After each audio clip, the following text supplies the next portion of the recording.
All right. So our third question for each other was really like, well, what are, since um this latest, which now even there's been more, like it's disheartening and disgusting, but like what are you doing differently now? Well, since you have said there's been many things that have happened, of course, our initial want to talk about this topic was in relation to the murder of George Floyd. Yes.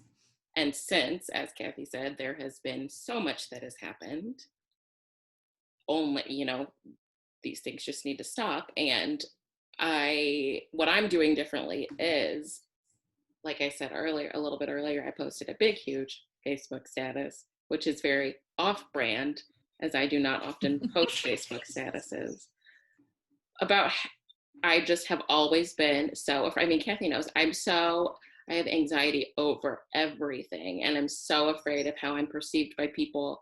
And I just realized that's done me no good. And there's times when I think people hit the point where they can no longer be silent, and I have reached that point. So the biggest thing that I'm doing differently is that I refuse to change myself, change who I am, change the way that I view things or talk about things, because I'm afraid it's going to make other people uncomfortable. Because, like I said in our last podcast, that it's good to be uncomfortable. And if taking myself and allowing my voice to be heard is uncomfortable, that is probably a good thing. And that the uncomfortability I was feeling for years by trying to fit myself into a certain mold is not that's not uncomfortable. And it was just kind of painful. um and I think this is a rabbit hole. I've slowly been, like, I think, coming out of that, because, like, also, could I say the word like anymore? For as long as I can remember, like, I straightened my hair, I did everything that I could to hide any sort of differences about myself. And now, like, I started wearing my hair curly a few years ago, and but then it was just a bun, and maybe I'd wear it down if it looked really nice. And now, clearly, like, it's overtaking. I'm not going to hide my curls. um so yeah, I don't know, I guess just not hiding my voice or who I really am. um I also have taken to following a lot of leaders, scholars, and change makers on social media, as well as sharing their resources. I never really posted Instagram stories before, but I think it's been a great way to share quick resources in an engaging platform. Um, and then also, I love a podcast, clearly. I know, Cathy, you've some podcasts that you have started listening to, but there are a couple that I have always just kind of listened to sporadically. The first is Code Switch, which is an NPR podcast, based on how people used to say we were living in a post-racial society, and we're definitely not. We're a multiracial, multi-generational. Um, we just all have so many differences, and so code switching is alternating between languages or language varieties, and basically it just talks about that, which I think is very interesting, because I think code switching is very interesting, and I see myself code switching. I see my dad code switching, and it's just I think it's an interesting thing that people with a little bit of melanin have. I haven't listened to that podcast, but I'm going to add it to my. It's really good. They just did an episode yesterday. I think it's called Why Now, White People. And I was like, yeah, it was really good. And then the other the other one is not serious. I mean, I think it has serious aspects, but it's called The Nod, and it's just an ode to Black culture, explaining things that don't get talked about. Like, Robert and we were on a road trip one time, and we listened to an episode about the explanation of how purple drink became synonymous with Black culture. So just really interesting. Hmm. Kathy, I don't know if you remember this, but one time we were setting up for an event Oh and no. no, and I tried to explain the nod to you, and you were like, "What is the nod? I don't get it." Do you I remember remember this? this conversation. And I was like, "The nod. It's the nod that when Black people pass each other, they just, Oh yes, I do. I do. Yes, yes, yes. I do. it's cool. We get it. We're here. It's just a I quick, see. It's that ICU thing. I see Yes, you. I'm here. we did have this conversation, and I was like, "The hell are you talking about?" So the nod, that's what this podcast is, the nod. It's just things about Black culture. And then also a quick plug for raceforward.org. There's a whole bunch of racial justice tools, and they also have a really interesting video and photo series on systemic racism, which is something I had a base level understanding of, but was able to dive deeper in on that website. Well, I am, it's already been, established that I'm a middle-aged white woman. So what am I doing differently?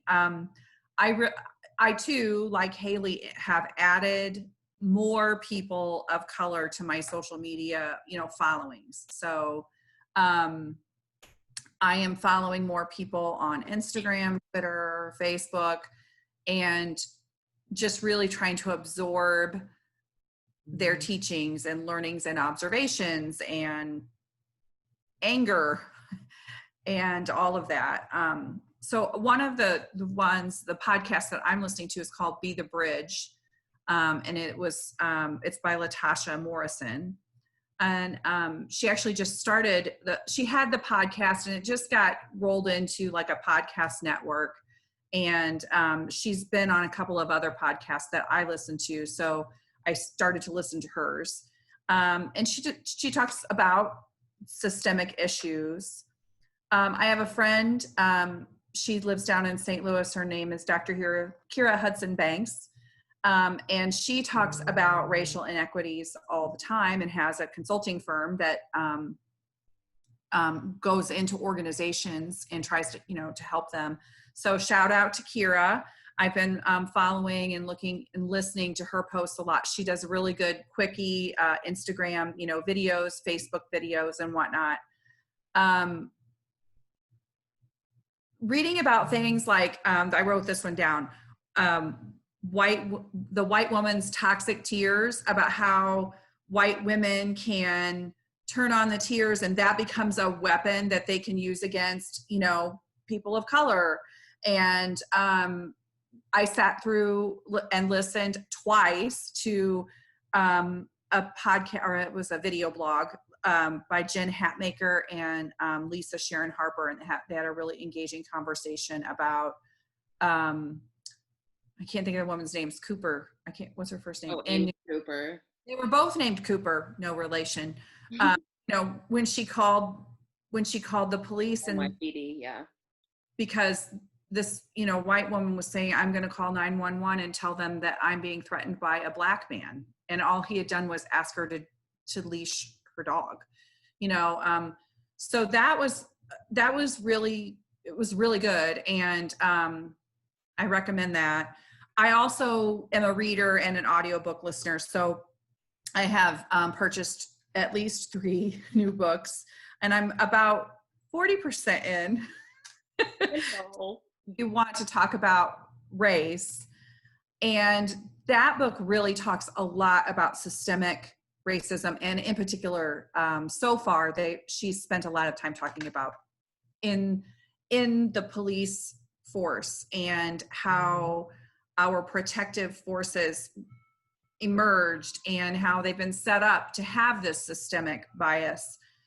So that's really sad, but also, I'm learning a lot from it. And then the other 2 books that I downloaded, one to read and then another one to listen to, one is White Fragility by Robin DiAngelo, and the other one is How to Be Anti-Racist. And this author was on a podcast, I think, with Brene Brown recently, the How to Be Anti-Racist, Ibram Kendi. And so I love me some Brene Brown. I want to be her when I grow up, even though I'm pretty sure I'm older than she is. But so I definitely am gonna, read that when I get through. I ordered that too. It was out of stock, which made me happy that it was I out know of stock. there's so many things that have been out of stock. So I just did the electronic version so I could, have that instant gratification. But So no, he's on Unlocking Us or Unlocking whatever that's called with Brene Brown, but he also was on an episode recently, a podcast episode of Armchair Expert with Dax Shepard. oh, I love Dax Shepard. I love that podcast. So Yeah. that was also another interesting interview with him. I think he was on an Oprah episode too, because she does like these like intermittent, soul. I don't listen. For soul conversations. I don't. Yeah, know, yeah, but whatever. yeah. So I've been listening to a lot of those kinds of things, and that's where, again, I'm trying to relearn, unlearn. I think we all need to be doing that, and then having conversations with my white friends and with my black friends, and being willing to be uncomfortable, because sometimes it is really uncomfortable. But I think you and I have had some moments where we're like, well, that was awkward. And then, but we both like walked away better for it. Yeah. So that's where my head is, I guess. Yeah. I think it's just all about being kind, being gracious, being inclusive, and appreciating the differences that we can all bring to the table. Yeah, I definitely agree with that. And then being willing to be an advocate. Like I had this moment, and I'm going to share this, and I hope it doesn't offend you or anyone, but this happened to me last week. I was in the store. I was at Kroger, and I was doing the self-checkout, and there were two black girls at one of the stations, like a kitty corner from me, and their thing got stalled. Their scanner got stalled. My scanner got stalled. And so the attendant went, and with the two black girls, I saw her counting the items in the bags, to see, like, do they have all the right item? Because, when you do that, sometimes it's like, you need to put your item in the bag. And like, I'm like, I just put the cheese in the bag. But, and I remember thinking to myself, okay, that attendant better come, and then, because my scanner's also stalled, she better count the items in my bag too. I had that thought, whereas I would say 2 months ago, I just would have been like, well, damn, I hope she hurries up so that I can go next. I don't think I would have had that thought. And I'm happy to share that the attendant did count the items in my bag too. And it was the cheese that, stalled my scanner. So GD cheese. The attendant was doing her job. Good. I think that's good. Both the same, but I had that thought, and I don't think I would have had it. Yeah. Months ago. That's good. That's growth. Well, I'd like to think so.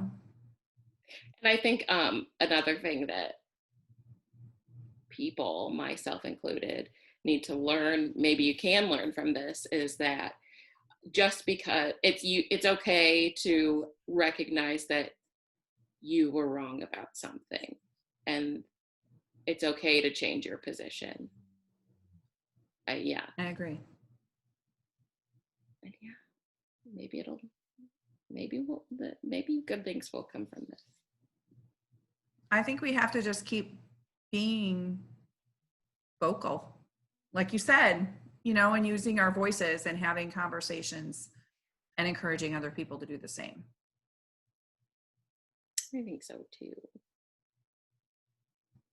Okay, well, this has been real. This has been a real conversation, and I'm really glad that we had it, and that we are willing to put ourselves out there. I agree. Kind of scary. So scary. But also good. Okay, well. All right. Keep being the change you wish to see in the world, Cathy Olafson. I'm trying, Haley Tinney. I'm trying to be a better person. I'm trying to know better so I can do better. Pizza roll's eating my shoe, so I need to go. Okay. Great. Bye. Bye. Miss you already. I know.